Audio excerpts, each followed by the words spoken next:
Welcome back to our mini adventure. We are now heading into day 4 of my solo backpacking trip, which has led us from Turkey all the way to the UK, and we are heading through Europe one day at a time. This is a place I've always wanted to come and visit, so join me as we explore the ancient city of Athens, from its vibrant streets of Plaka to the iconic ruins. If you're new to this mini vlog, so far we have travelled over 652 kilometres, crossing from Turkey across the Aegean Sea to Greece. So as we head from east to west, passing through Europe and using only ferries and trains, there's still so much more to come, and we'd love you to come along on the adventure with us. Marley, my 15-year-old doggy, is loving every minute and keeping up so far.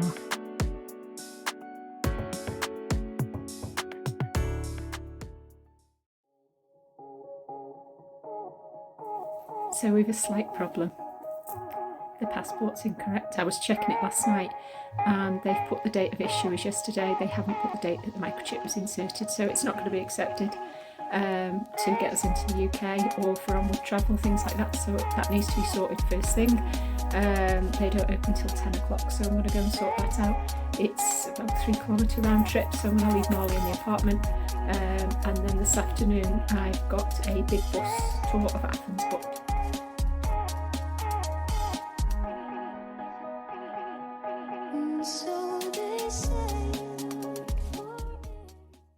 Our first stop was the Syntagma Square, right in front of the Greek Parliament building. The bus dropped me off just in time for changing of the guard, possibly one of Athens' most iconic traditions. Guards, known as the Evzonis, stand watch over the tomb of the unknown soldier. This is a monument seen behind, which honours the fallen soldiers of Greece. The ceremony takes place every hour on the hour, and it felt very symbolic to be there. Next, I wandered to Athens National Gardens. It's a peaceful oasis right in the heart of the city. Covering 38 acres, these gardens are free to enter and offer the perfect escape from the midday sun with lots of shade. My next stop was the ancient Olympic Stadium. It's the only stadium in the world built entirely of marble. And then as I made my way to the Acropolis, there was the towering Arch of Hadrian, which sits at the gateway to the temple of the Olympian Zeus. Also, there are countless statues and ruins that are scattered throughout the area.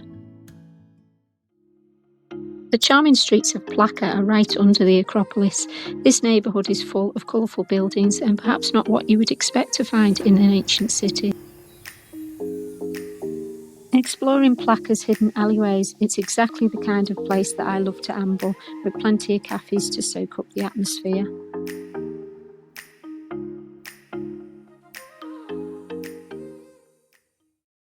My journey then brought me to the Acropolis. This is Athens' #1 attraction and one of Europe's most iconic landmarks, attracting millions of visitors every year.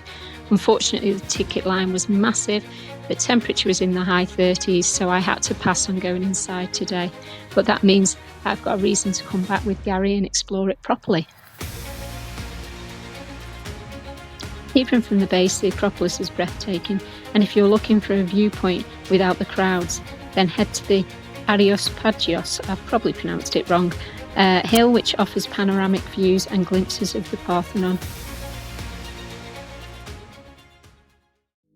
Our final stop before jumping the last bus home was the Monastiraki Square. The square is regarded as one of Athens' liveliest meeting points. It's surrounded by street performers and a great spot to wander and people watch.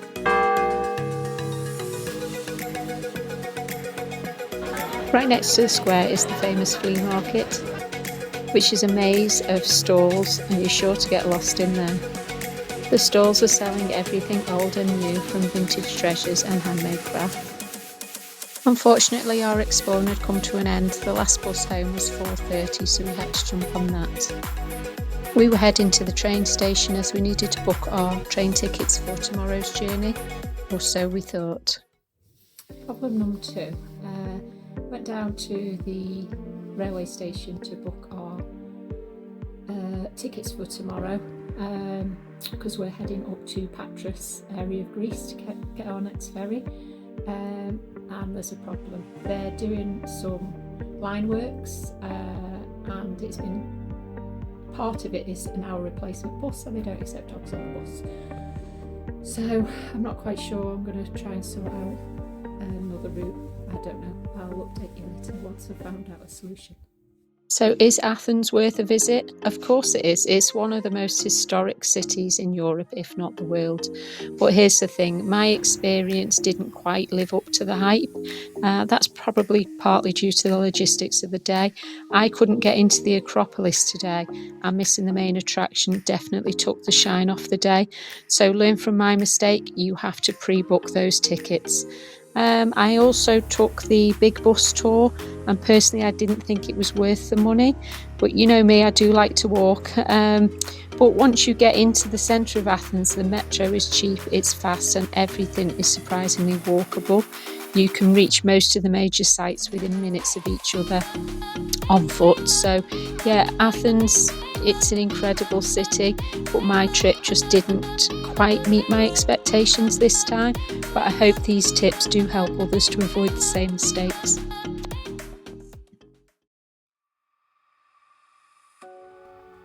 Our Airbnb host Alex is saviour of the day.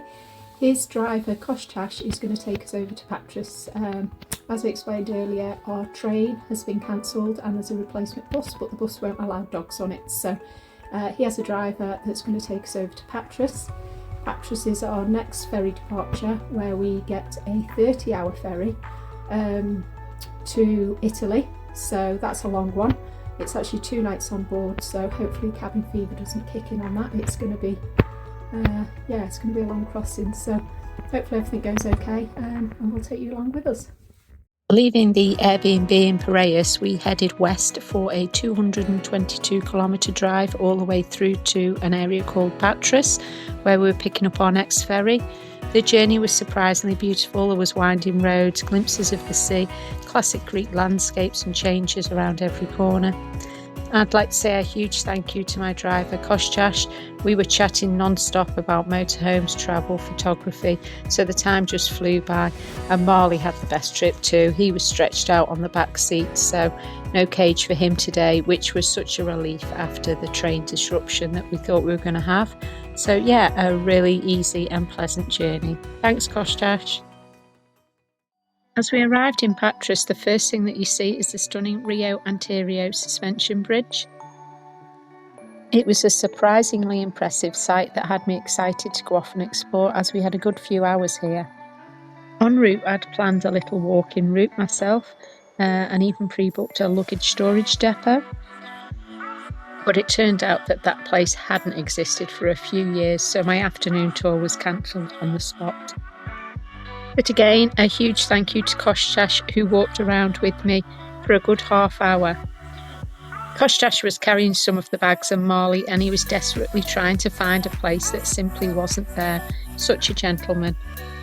In the end, all I could do was head to the ferry port and wait it out for the 10 p.m. sailing. I found a cafe on site similar to a Turkish lokanta with moussaka as meal of the day.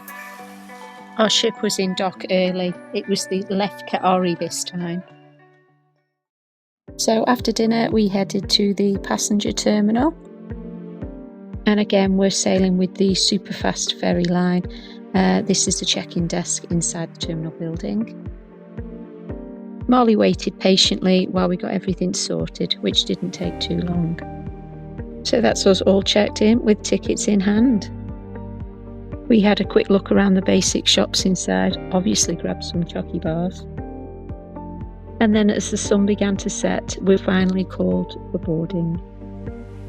As I headed outside the terminal building, the sky was glorious. It was alight. We were due to depart at 10 p.m. and boarding for the foot passengers was at the stern of the ship. Once again, we'd booked a private pet cabin for this sailing. Similar to last time, this time it has 2 bunk beds and again a private ensuite shower room. It was late now, maybe 11 p.m, so time for a quick beer in the cabin and a lovely baguette. And time for a little bit of Netflix before bed. And not forgetting those all-important earplugs for the noisy crossing.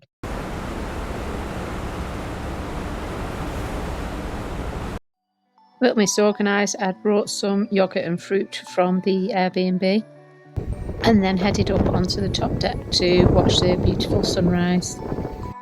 Come 9:30 AM, we were already passing Albania's coastline. So we're about 12 hours into our 30-hour sailing, and I've got to say the Adriatic Sea is beautiful. It is very calm crossing, so both myself and Marley have coped really, really well. I believe we are passing by Montenegro and the Croatia coastline next, followed by a tiny stretch of Slovenia before we reach Italy, which is our destination. I've still got 18 hours to go, so plenty of time to sit back and enjoy the views and fresh air and possibly pop for another beer. To kill the time, Marley had multiple trips up onto that top deck and of course a few selfies for our memories. By the afternoon, I've got to say cabin fever was starting to set in slightly. So let's go and explore. Again, we have a flow cafe serving snacks and drinks. There's multiple seating areas, but as you can see, it was very, very quiet on this crossing. I'm not actually sure where the other passengers were, to be honest. There's a self-service restaurant. It's very much canteen style, serving selection of hot and cold food, salads, toasties, that sort of thing. Then it was back up to top deck again, just to kill some time as the sun was starting to set. There's a bar area at the rear of deck 7. This is deck 7 during the evening time. Dogs are not allowed here, they're only allowed on the side areas. There's also a bar area. It's a bit more upmarket, but no more pricey, serving usual wines, beers, spirits, cocktails, snacks, and also a casino. When I popped back, Marley was already resting, so time for bed, I think. Please join us next time as we dock in Venice, but there's another problem. They have docked us in completely the wrong port, and it's basically closed. There's no public transport. I'm stuck. I'm kind of a bit stranded in Venice. But please join us on the next one to see what happens. So as our boat docks in Venice, it's day 7 of our journey and we've officially covered 2,170 kilometres so far. Let's take a moment to recap on this epic adventure. We kicked things off in southern Turkey, in Fethiye, which was our home of 18 years, hopping on a day ferry to the stunning island of Rhodes. From there, it was an overnight ferry to Piraeus, giving us a taste of the Greek mainland and the historic city of Athens. Next, we headed west to Patras, ready for our 2-night ferry across the Adriatic up to Venice in Italy. Along the way, we passed beautiful coastlines with glimpses of Albania and Croatia. So far, it's been a journey of endless seas, ferry decks and sunrises, and now Venice awaits as we continue this European adventure, heading north towards Amsterdam and our final destination of Scotland. Please make sure that you head over to our Facebook page, Gary and Emma's Adventures, and hit the follow and the like buttons and join us on every step of the journey, as there's so much more travel awaiting for you. If you want to help us out and help our YouTube channel to grow, then please don't forget to hit that subscribe button. It's completely free, but it really makes a huge difference to the channel. And while you're there, we'd love it if you could leave us a little comment on the vlog too. We read every single one, as it means so much to us. Thanks so much for watching and joining us on this adventure. We can't wait to share the next chapter with you. Until then, bye for now.